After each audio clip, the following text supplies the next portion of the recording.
Good morning. Good morning. Good morning. Good morning. Welcome to Fixit Finance. I'm just gonna go live on YouTube and on Instagram, and then we can fire go.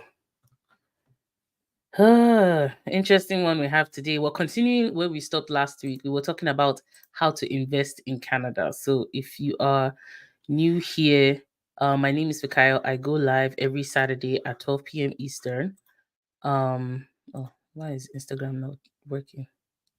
There we go. Instagram is live. Okay. Um, where was I? Okay, yes. Welcome to Fixit Finance, where I help you take control of your money. Like I mentioned, part of the reason we do what we do here is, teach you a lot of things, teach you everything we know. And the biggest reason why is we want you to be, for your mind to be free so you can seek God. You understand? Like you can fulfill your calling, fulfill your life's purpose, and just relax. Because when your finances are in order, I say it all the time, your prayer points will change. Okay. When your finances are in order, your prayer points will definitely change. Remember to like, share, and subscribe to this channel, to my channel. Don't forget to hit the notification bell to be the first to know when new videos are released. And of course, check out the short videos I release. I think I've been releasing, no, I think I know. I've been releasing like one or two a day, every day for like the past couple of weeks. And, I'm grateful for the grace for consistency and seeing how people are actually learning and, watching the videos. So I always say, like, if you watch the videos, you're guaranteed to learn something. So I go live every Saturday at 12 p.m. Eastern. Usually there's some Saturdays I can't go live. Like last week, I ended up having to meet an all day Saturday meeting. So we didn't go live last week, but we are live this week. Today we are discussing how to invest in Canada Part 2. So last week I gave a bit of a PSA, like, just because I was reminding everybody to monitor their credit, okay? Because I had a situation whereby what do you call it? I noticed something on my credit account that was not mine. So thankfully, because I monitor it, I was able to, nip that in the bud real quick. So if you don't monitor your credit, make sure you do so. If you don't have identity theft insurance, make sure you get it as much as possible. And then we also talked about, so last week we talked about, the top 10 areas you can invest in Canada. We did an overview on, stocks, bonds, real estate, commodities, blah, blah, blah, mutual funds, ETFs. And we're going to go into more detail on mutual funds and ETFs and index funds today and actually explain what they are, how to invest in them, and how to get started. Usually, that's what I recommend if you're a newbie or early to investing, just because you don't need to overcomplicate your life just yet. Keep it nice and simple. Okay. So I'm just going to give me 2 seconds. I need to also put this see, this is what happens. Today is my son's birthday. So I've been excited and dancing all morning. I was just a little distracted and I haven't done some of the things I was supposed to do to get ready. But never mind, we will get into it in 2 seconds. Let me just post this here and then we are G2G. Okay, awesome. All right, let's get into it. So last week we talked about top 10 areas you can invest in Canada. We mentioned stocks, bonds, real estate, commodities, mutual funds, ETFs, cash and cash equivalents, example GICs, private equity, venture capital, alternative investments like, art, wine collections, jewelry collections, classic cars, even farmland in some cases, business, and of course, investing in yourself. So educating yourself, getting certifications, reskilling, upskilling, with relevant stuff that's relevant to your, not just necessarily the degree you read, but to your chosen career field. We talked about registered versus non-registered accounts. We defined what registered accounts were, what non-registered accounts were. And then we talked about the main registered accounts. We talked about what they were, their purposes, the benefits, and some of their limitations. So RRSPs, TFSAs, RESPs, FHSA, the LIRA or LIRA. It's called LIRA just because it's easier to pronounce. And we just kind of touched on a little bit on, the RIF, RIF, the RDSP, pension plans and whatnot, just so people understand exactly when they say TFSA, what does that mean? When they say RESP, what does that mean? When they say RSP. What does that mean? Okay. We also talked about, I think that's where we ended it last week just because of time. So today we are going to be looking into, how to opening a brokerage account, what you need to sign up for the brokerage account, managed versus self-directed investing, what is a mutual fund, what is an ETF, what are index funds. So kind of taking out of that top 10, we chose, mutual funds, ETFs, and we're going to do a deep dive. I've done different videos, deep dives on, other things like GICs and whatnot. So if you're wanting to learn more about that, make sure you check that out. Uche Oyemakin, hi, hello, it's nice to see you too. Welcome, thank you so much for joining us. Okay, so let's get into it. So opening a brokerage account. So I mentioned here on Fixit Finance a lot of times that you, as much as possible, just open the account. Even if you don't have the money to start investing yet, open the account in the sense of let's put it in front of our face and actually get started. Okay. So if you don't have an account, you can open an account with, say, Simple, Questrade, Qtrade. Those are the top three that I've seen, at least in just my experience so far with Canada. I personally have Questrade and Simple, and the reason I have both accounts, I'll share later on why in the as we go across. As much as possible. So those are the top three brokerage accounts. There are others, I didn't necessarily add them here. I'm just going to talk about Questrade, Simple, Qtrade. So with any one of those, you can open an account. If you don't want to go that route, all banks in Canada have an investment arm. So the same way there's an arm for like your personal banking needs, and there's an arm for, lending and whatnot. They have an investment arm. So with BMO, for example, you have BMO Investor Line. With Scotia, you have Scotia iTrade. With CIBC, you have CIBC Investors Edge. RBC has RBC Direct Investing. TD has TD Direct Investing. And, most of the other banks, other, National Bank, ATB, they all have an investment side. So this basically means you can open an account with that side of your bank and do your own investing if you want to do it yourself, or put your money into, a managed account, for example. We're going to talk about managed or self-directed in a bit. So, if you missed out on what we discussed last week, make sure you check that out. Because we talked about, the areas you can invest in, registered versus non. So I'm not going to go into that this week again because of time.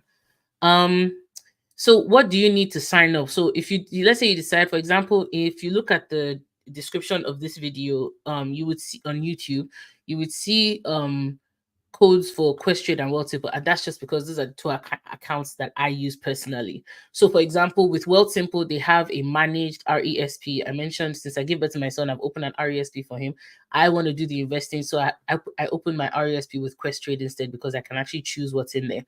Okay, so before I go into managed versus self-directed, let's talk about what do you need to sign up. So when you decide to open an account with a brokerage, you usually would need your SIN number, so your social insurance number. You're going to need government issued ID, so things like your driver's license or passport. Okay, something that has your picture and that has your name and that has your address. Okay, you're going to need to know or have an understanding of your net worth and your assets. Okay, sometimes they'll ask you questions like, how much do you make in a year, what are your current assets or your current net worth, blah blah blah. So again, it's just to gauge they have to have a profile on you as an investor, as a person. Then you have to decide what type of account you want to open. So last week we talked about registered versus non-registered. So you have to choose whether you want to open an RESP, for example, an RRSP, or a TFS or a FHSA, whichever account you want to open, you select it, or you can select non-registered. So that basically means it doesn't have any of the tax advantages of a registered account. For example, we talked about that last week. You're going to need your banking details. So for example, if you want them to pull money from your account, or for example, when you want to withdraw, they're going to have a place to send the money to. Okay, and if you want to deposit funds, they're going to have a place to pull the money from. Okay, and then of course, last but not least, you're going to have to fund the account. So if you are opening an account with, say, Simple, whatnot. So for some particular funds, again, when we talk about mutual funds and ETFs down below, you'll see why. Some of them require you to fund it with $1,000. Some require no funding. You can just open the account and not put any money. Okay. But some brokerages require that, okay, you have to put $1,000 before you can actually start doing anything in the account. For example, Simple, you don't have to put anything once you open the account. You can just open it and leave it open. Again, what I want you to do is to actually exercise, like actually do it and open an account. Okay. The next thing is we're going to talk about we've talked about what you need to sign up, and now we're going to talk about managed versus self-directed. So usually when you decide you want to invest with a brokerage, with your bank, with whoever, you can do it one of two ways. So we've talked about registered versus non-registered. Okay, now you can decide to do a managed or self-directed. So managed basically means the brokerage has established portfolio. So for example, I mentioned this on the channel a few episodes ago. So there was a time when I was doing an experiment. So I put $10,000 with a Wealth Simple managed account and $10,000 with a Questrade managed account, and I just wanted to see how they would perform. And I think I left it in for about a year and just compared the two, and I had the exact same profile in terms of my risk profile and whatnot, and then just kind of compared what the two of them were doing from a managed perspective. Okay, and I just wanted to compare to see, based on what I was doing, was I beating quote unquote the managed portion of World Simple and Sequestrate. So basically, it's an established portfolio based on various investor needs and risk tolerance. So if you're someone that's high risk, they have a fund for you. If you're someone that's low risk, they have a fund for you. If you want to do target dated funds, so target dated means, for example, let's say you give birth to a child today, they're going in 18 years or in 20 years, they're going to need that money for university. You can choose a 20-year target dated fund. So what that means is, at the earlier part of that fund, they're going to be investing in riskier stuff and trying to make as much money as possible. Then towards the end, they're going to be rebalancing and moving stuff around to make sure you don't lose any of the money that you have gained. Okay. Some people do that for retirement too. You might say, okay, you're 30 years old now, you want to retire at 65, you choose a target dated fund that's, going to mature around that 35-year mark, or 30-year mark, rather 30 or 35-year mark. And what happens is, at the beginning, they're a little more risky. In the middle, they start to pull back a little. Towards the end, they are completely in things like fixed income or dividend paying type funds. Okay, so that's another one. So basically, all these brokerages, the banks that I talked about, they all have portfolios that fit your needs. If you're someone, you want to do halal investing, you only want to invest in companies that are green, that are focused on the environment, blah blah blah, they have a fund for you. You understand? So they have various funds based on your needs and based on your risk tolerance. Okay, so one of the things they're going to ask you when you sign up for the account is if you decide to go manage, is your risk tolerance. Okay, you're going to fill out a questionnaire that asks you, okay, if you had this amount of money and you lose X amount, how would you feel about X amount? You understand? So they want to know your risk tolerance to gauge where you are. I always say, if you're young, okay, because you have time to recover, you definitely want to go higher risk as much as possible. Okay, so in the sense of, you don't want to stick to things like GICs and fixed income all the way when you're younger. Okay, because you lose out on some of the growth benefits you can get by investing in things that are quote unquote riskier. Okay, now another way to make sure you're managing risk, we'll talk about it in a bit, is through mutual funds or ETFs and or index investing, which we're going to talk about next. So let's just finish managed real quick.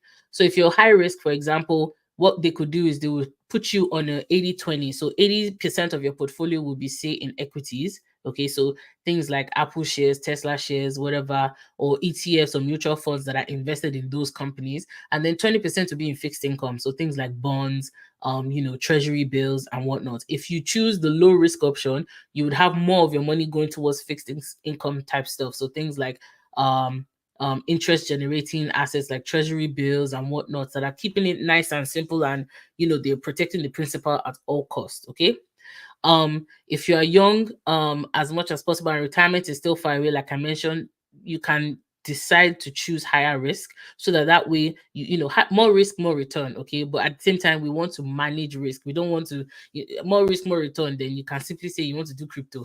Don't do that. Okay, but that's, I'm just trying to explain the relationship between risk and return.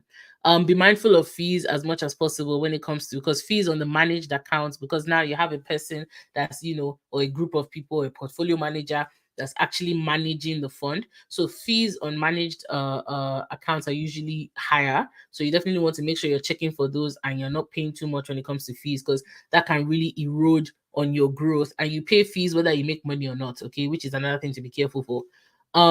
If you decide to go self-directed, in a self-directed account, what happens is you pick and choose the funds that your money goes into. So here we talk a lot about things like index investing, putting your money in an S&P index fund, for example, which is what we're going to talk about next. So that's what I mean by in a self-directed account, what you're doing is you're the one actually picking the funds and putting your money inside those funds. Okay, you can choose to keep it simple, you can choose to make it complicated, you can choose to, instead of doing funds, you can buy shares directly in any company you want. Like this year I was lamenting to a friend recently just for fun, I bought some Palantir shares, I think 2 years ago, no, during COVID, I think. And the thing just was not performing. And earlier this year I was like, man, I'm done with this. But and it wasn't a lot of money, it was really tiny. So I sold it. I think I sold it at like $16 or something. And then I checked it, was it last month? It was 40 something dollars a share. I said, hell, whew, I was hurt. But that's part of life. That's one of the reasons I'm not a huge fan of single stock, just because, unless you are part of the gurus and you're really going neck deep into analysis and whatnot, you usually don't know when to pull out or when to, stay, or when to buy, when to sell. You understand? And that's how people get in trouble. So I have this point here: stay within your circle of competence. Okay, so stay within what you know. And when I bought the shares, I did not do any research. I just liked it and I liked what they were doing and I bought it. Okay, and then when I saw they were not performing, I sold it. That's not how you invest. Okay, so yeah. Okay, so there's a particular quote I wanted to share with us. It's from Warren Buffett, and I really like it. It says, in my view, for most people, the best thing, again, for most people, so these are the people that are not, they are people that are paid professional money managers. They spend 24/7 doing analysis, talking about, performance. They are the ones that, if you've watched Margin Call, the movie, they are the ones that know when the music is about to stop, when the music is about to play. They know things that are happening that people, common man, will never know. Okay, it's like the way the mortgage crisis. All the people that they knew, they saw it coming and they prepared ahead. Okay, and it's every other person that was holding the bag at the end of the day. So what am I trying to say? As much as possible, Warren Buffett, this is the number one investor in the world, right? At least to a large extent. He's saying, in his view, for most people, the best thing they can do is own the S&P 500 index for like own the S&P 500 index fund, okay, which is what we're going to talk about. So this is his advice. If you're not going to be one of those people that are super into all the analysis and whatnot, just keep your life very simple. Pick a simple fund and close your eye. Okay. For example, I was telling a friend of mine recently, my portfolio this year, in because I'm invested in index funds that track the S&P 500, um has done about, I think one of them was like 20 something percent, and that's because the market generally is up. Okay, so if the market generally is down, you would notice the same thing. But my point is, without doing anything, without stressing, my portfolio has gone from, whatever it was to now 20%, 23% more. Okay, so that's just an example of why keeping it simple is the way to go. So what is a mutual fund? So a mutual fund is an investment vehicle, okay, that it pulls money from multiple investors to buy a diversified portfolio of stocks, bonds, other securities. So basically it's going to take, so let's say there are 10 of us, we pull our money together. That's the mutual side of the mutual fund. We take the fund that we've pulled together and we use it to buy assets, okay, income generating assets. Now, each investor owns a share. So let's say, for example, 10 of us come together, we put $1,000 in, that's 10,000. Each of us owns one like share of the 10,000. So, and that one share is worth $1,000 each. Okay. So mutual funds are usually managed by professional money managers. So kind of like we talked about earlier, they select the securities, they select, the funds that each one is invested in. So there are mutual funds that are over 80 years old, for example. The same fund, it has been invested in the same type of, products, or in different types. It's been managed by the same company and it has been generating amazing returns. Okay, mutual funds are very, very good if you just want to select. And there's a mutual fund for every type of taste. Okay, if, like I mentioned, halal, if you want to only invest in women-led companies, if you want to invest in black-owned there's a mutual fund for that. Just find it. There's also an ETF for that. Okay. Advantages of mutual funds include diversification, again, because the fund is then taken, instead of me just investing in Apple, okay, and you investing in NMAX, or you investing in Tesla.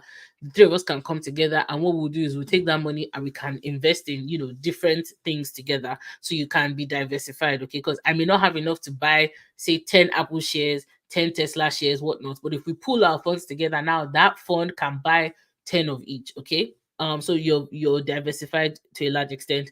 There's professional management, it's worth what you pay for to a large extent. And of course, liquidity. So with mutual funds, you can sell your share, get your money out, and move on with your day. Some of the disadvantages include high fees, okay? And it usually trades once a day. So even if the market is going up and down, there's no it trades once a day, usually at the end of the business day. So if you want to buy a share in a mutual fund, they're going to take your money at the end of the day. They're going to buy it at whatever price it is at that end of the day and move on with your life. Okay. What is an ETF? So an ETF is an exchange traded fund. It's a type of investment. It's very similar to a mutual fund. The major difference is that an ETF actually trades like a stock. So you can buy it on an exchange, okay? Like the Toronto Stock Exchange, New York Stock Exchange, it's on an exchange. So a mutual fund, on the other hand, you can't buy it live during the day. You have to wait till the end of the day. ETF, you can buy it. The price goes up and down during the day, just like a stock would, okay? Very similar to mutual funds, like I mentioned, they expose you to a large segment of the market, as large or as small as you want it to be. They have so like I mentioned, their biggest feature is they trade like individual stocks throughout the day. Advantages include being diversified, low fees, and of course liquidity. If you want, let's say I have 10 shares of a particular ETF today. If I want to sell two, I can sell it and have my money in less than 24 hours usually. Okay. Disadvantage, there's usually trading costs. So for example, most brokerages, they won't charge you to buy ETFs. Buying ETFs are free, but when you want to sell it, they will charge you a commission. Okay, so like $5. Some of them $10, $9.99. So for example, Questrade, I believe is $4.95. World Simple, I don't remember how much World Simple is, but basically, some of them will charge you commission when you want to sell your ETFs. Okay. Like I mentioned, we've said this a lot on Fixit Finance. It's usually recommended for when you are just getting started. Okay, so the biggest thing is don't wait to be sophisticated. One of the things I find with people is they are waiting till they are like an investment pro, or till they have say $50,000 before they start investing. Okay, you don't have to wait. Start even if it's with $10 a month. Okay, $5 a month. You can do something with it. For example, you open your brokerage account with Wealthsimple. A lot of them, even Question and Wealthsimple, both offer fractional shares. You can buy, whatever $10 will buy you in the market, okay, and start from there. Okay, so I usually recommend ETFs when you're just getting started, especially indexed investing when you're just getting started. It's so nice, it's so simple. You build that habit, you build that pattern, and you learn as you go. Okay. For example, it doesn't intimidate me to invest now because I've done it a few times, so it's not overwhelming. It's not like, oh my god, this thing. But when you've not done it before, it seems like, oh my god, this thing. Okay, which is one of the reasons I want you to get started. Just open an account. There are some shares out there. For example, I mentioned how I bought Palantir during COVID. I think I don't remember how much I bought it for, but it was quite cheap. Okay, and I sold it earlier this year for $16, and then I found out it's now $40 something as at last month. Okay, so something like that, it's not overwhelming again because I've done it, been there, done that. Okay, so you definitely want to, if you haven't already, to do that if you've not done it yet. Okay. You can get sophisticated later, but don't wait to invest when you're sophisticated. If you start now, $10 a month, then 50, then 100, then 150. Let's say you've now built up your portfolio to say 100K, 250K. You can ask, okay, you want to sit down with a financial advisor, or you want to sit down with a professional and say, okay, how can I take this to the next level? But because you've learned so much as you were building it up, no one can bamboozle you when you get there. Okay, but if you've not done it before, then it can be overwhelming. Okay, so what are index funds? So basically, let's start with what is an index. Before we talk about what is an index fund, understand what an index is first. So I see index. An index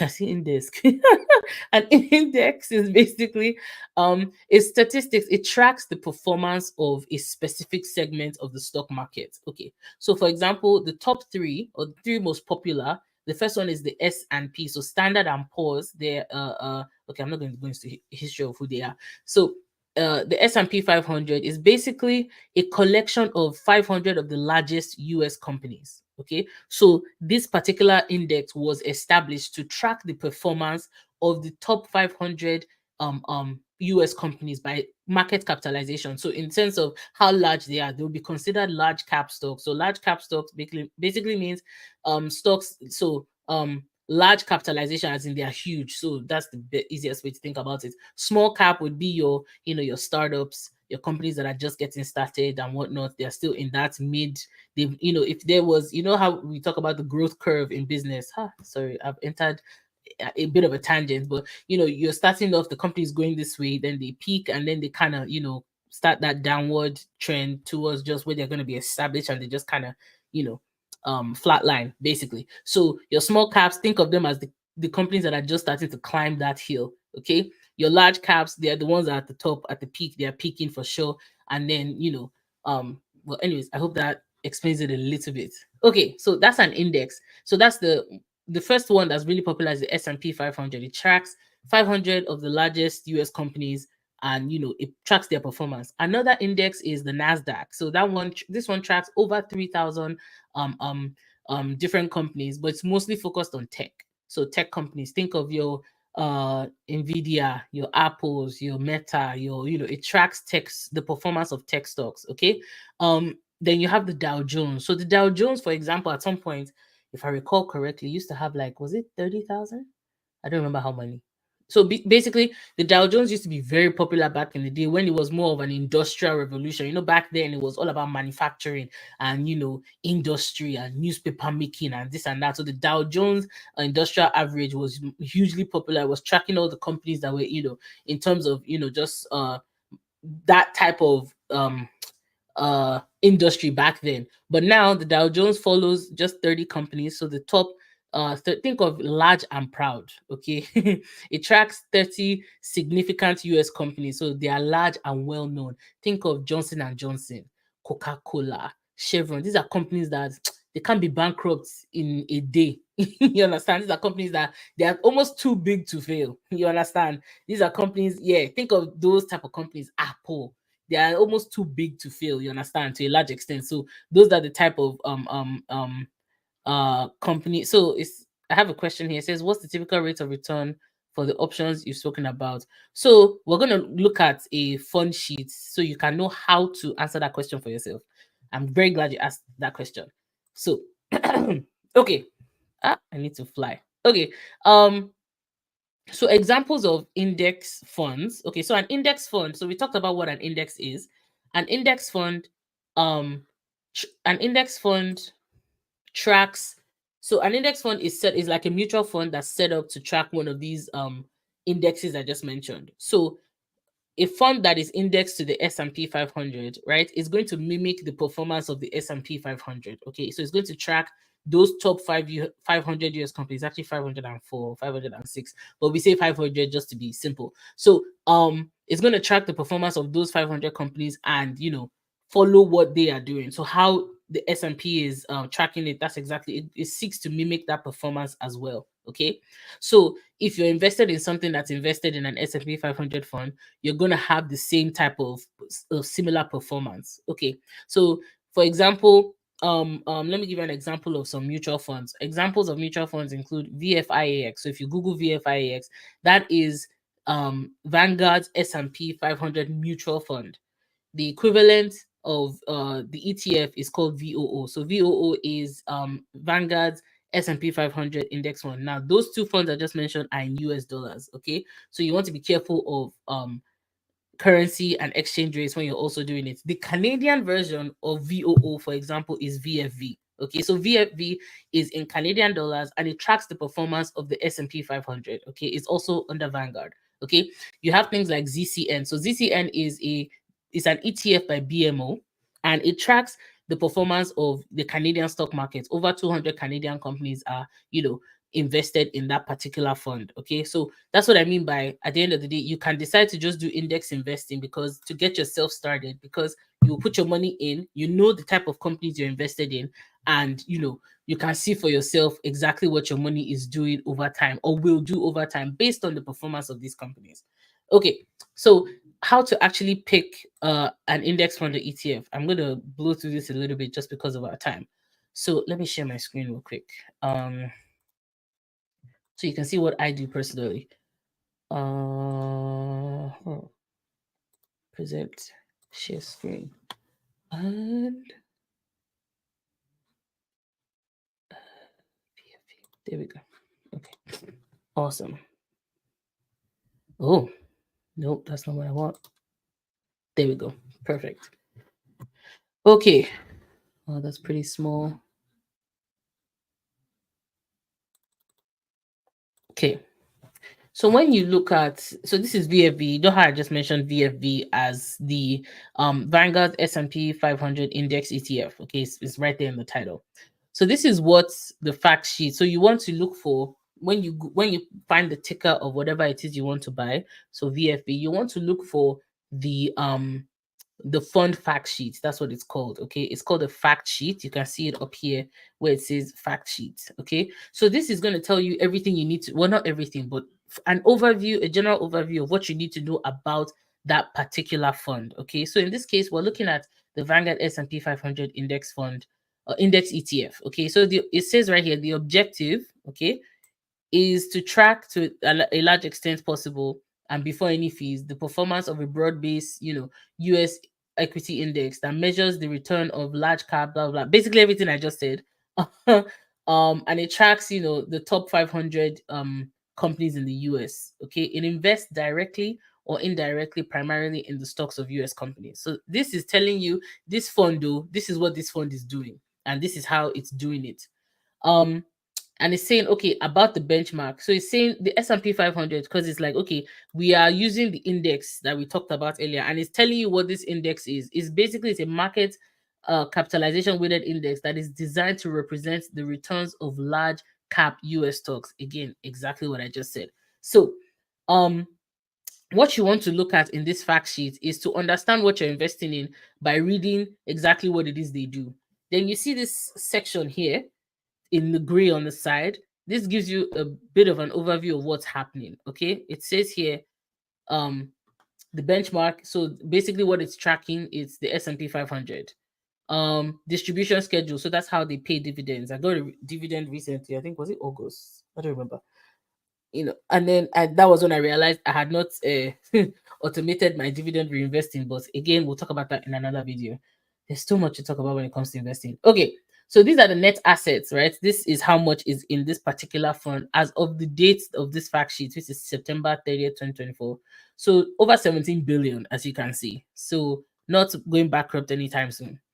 It was started in November 2012. This one is very important. You want to know the inception date because you want to see the performance over time. If this fund was just created last month or yesterday, you understand, before you invest in it, there's no track record. Okay, so you definitely want to be careful. So you want to look at something that has a proven track record. Then here is also important. See here, it says that means you can hold this fund in your TFSA, your RRSP, your RESP, your FHSA and co. So which is awesome. Okay, we talked about registered versus non-registered. And of course, these are the fees. It's 0.08%. Lovely. It's tiny compared to what you're going to be getting for returns. Okay.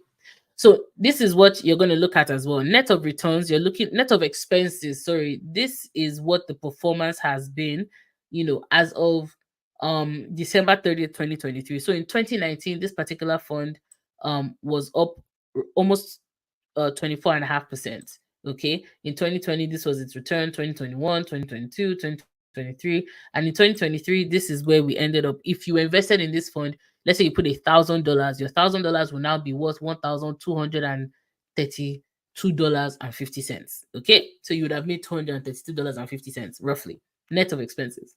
Okay, so now this section is one of the most important sections I like looking at. Is okay, since inception, on average, this particular fund is 17.2%. So if you put money since that November 2012 that it was opened, chances are you're going to be up on average 17%. You understand? Like on average on 17% per year. Okay. So now in the last 10 years, this is what it has done. Okay. Averagely. So you want to look at a fund that has a proven track record that, okay, this thing is actually generating returns. Okay. It's doing what it needs to be doing. Some funds, you will see them, they are at 2%, some are at 3%, some are lower, some are higher. So you definitely want to look at, okay, in the last 10 years, last 5 years, last 3 years, in the last year, what has this fund been doing? What is this thing doing? Like what is the performance like?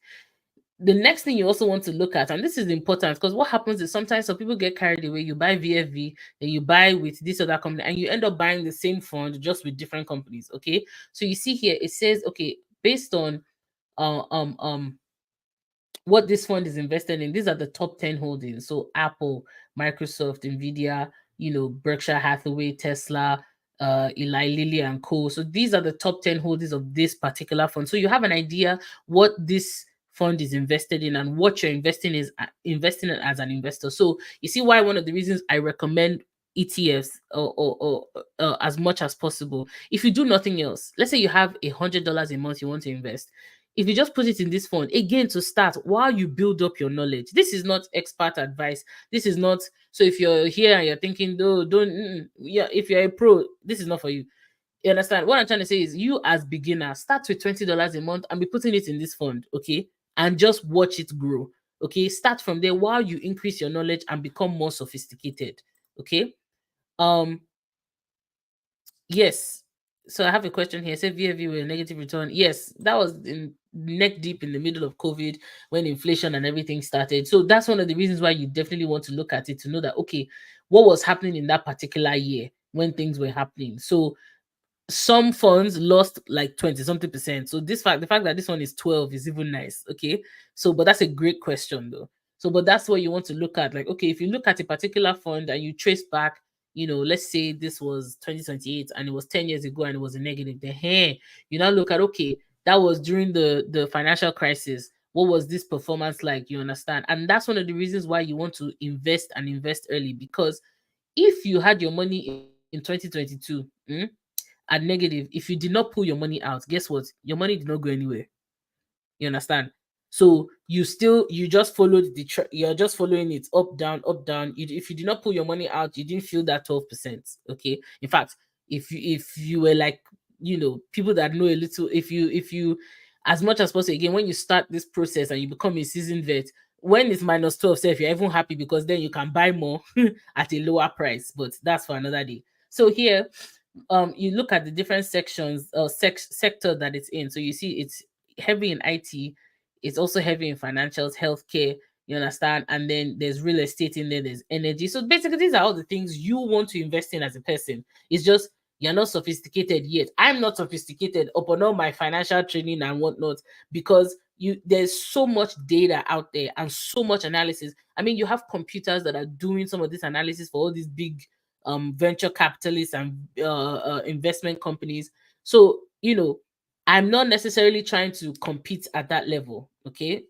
Just because I'm not interested. I'm not interested in sitting there in front of a computer and analyzing one stock for 7 weeks. Yes, that's how long.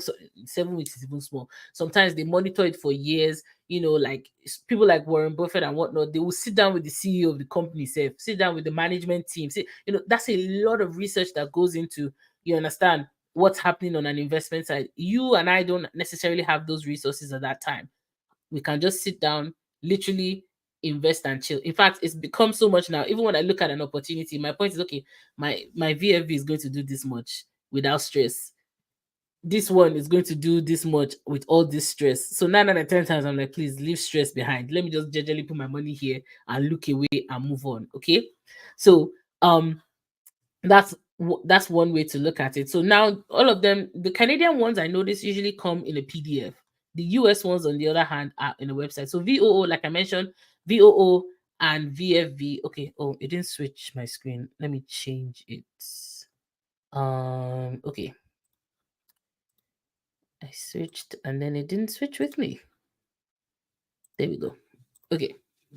So now we're looking at VOO. VOO is the exact same. It's just in USD versus I have VOO because when I first started, I didn't even know there was a Canadian version. Okay, that's what I'm saying. You learn as you go. Okay, I didn't even realize there was a Canadian version. I bought 2 shares of VOO that time. I think I had like $800. I wasn't doing anything with, and I bought 1 share of VOO 385 back then.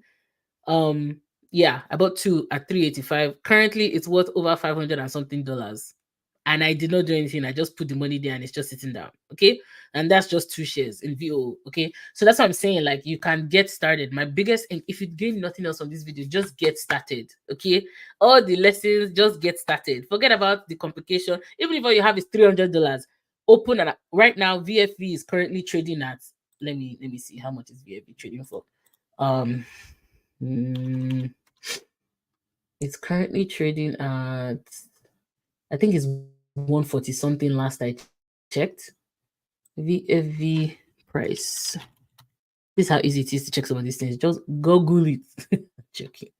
Last I checked, it was like 400 and something dollars. Why is it not? Oh, it's because it's Yahoo. So, okay. Let's see. Yeah, 143 last I checked. Can you see it? Oh, there we go. Okay, $143 currently is how much the VFV is trading for. So let's say you have $300 you're not doing anything with. Take the 300 and buy 2 shares of VFV in your Wealth Simple, your Questrade, through your bank, doesn't matter, and just start from there. Okay. So let's look at, actually, we are way over time. I think I'm going to stop it here because I think we've done quite a bit. I wanted to look at VOO before, but yeah, just because of time, I don't think we'll go into it. But yes, thank you so much for joining today. I'm sure you've learned something. I was sharing earlier, I was super excited and just dancing because today is my son's birthday. He's turning 1. So please, if you have some time, help me and thank God for his life. And yeah, we will continue next week. I think next week I'm gonna maybe do depending on, just because of some of the questions I got today, we may continue on this path and I will show more funds that you can look at. So ZCN, for example, ZNQ, and some of those type of funds, and look at what you can actually invest in. I see a comment on Instagram. Oh, trying to reach me. Please send me a DM. Sorry, I did not realize. Okay, I will get that done. I also wanted to show you guys my son. Where is he? Let me get his. I wanted, because today is his birthday, and I'm very excited because I'm a mom now. So if you give me 2 seconds, I will show you my baby boy. Let me see. 1 second. Yay! Thank you so much. Thank you so much. Okay, I don't think his dad is hearing me, so maybe another day, Sha. I'll show him to you. But he's awesome. He's lovely. So thank you so much for joining. I will see you guys next week. Sorry for the extra time today. But I hope you learned something. I'm sure you learned something, not just I hope. And we will take it from there. Thank you so much for joining us. Oh, he's here. I think his dad heard me. He's here. Let me show you my baby. He's so cute. I'm smiling like a yay. Hello, baby. Oh, let me see. Oh, that's okay. Oh, you were eating? He was eating. Yeah. See? Say hi, everybody. See? It's my baby boy. His name is Noah. He's so cute. Today's his birthday. He's 1. And he's such, Can you see I'm smiling like a anyways? Thank you all for joining today. Hey, you want to touch everything? Yes. I will see you in the next video. See you next week. And open an account today if you've not already done so. The person you're looking at, this small boy, has an account. Okay, go and open an account and let's get started. And if you have questions as you are doing it, let me know.